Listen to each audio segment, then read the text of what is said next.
The CDC released a new report last night, the Centers for Disease Control out of Atlanta, released a new report last night showing a massive increase in the number of Americans dying of drug overdoses.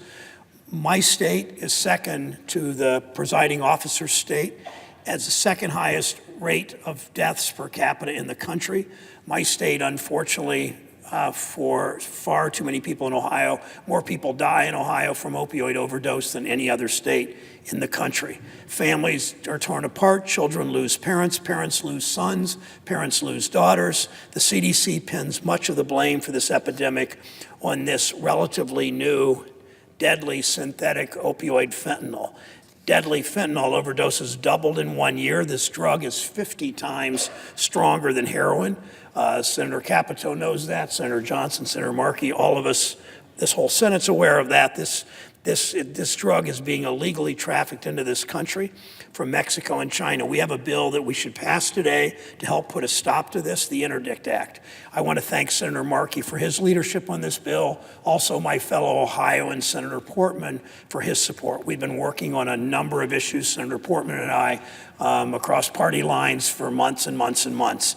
The Interdict Act would provide more resources to Customs and Border Protection agents to screen packages effectively and safely, to stop fentanyl whenever possible at the border before it reaches Akron, before it reaches Toledo or Dayton, or the small towns of smaller cities, Chillicothe and Mansfield and Zanesville. This passed the House with only 2 or 3 negative votes. It has the support of major law enforcement organizations, including sheriffs and police officers. Our law enforcement officials, better than anybody, see the devastation that fentanyl causes our community. They know the risk their officers face dealing with this deadly substance. That's why this bill needs to pass into law. Just this week, the National FOP, the Fraternal Law Enforcement Officers Association, the Police Assisted Addiction Recovery Initiative, a recent phenomenon, unfortunately, all publicly calling us to pass the bill. Americans are dying in record numbers. Life expectancy in our country, I believe, since the first time in the lifetimes of any of us, life expectancy in this country actually dropped last year. Think about that, Madam President. We have made progress.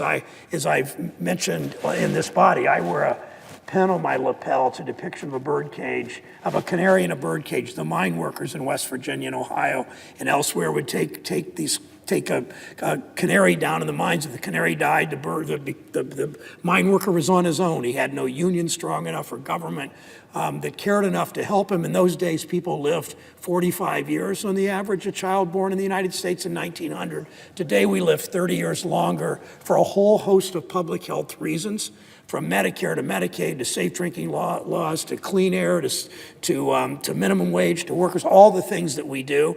The first time, I believe, in our lifetimes when life expectancy actually dropped, and that's because of drug overdose for the second year in a row.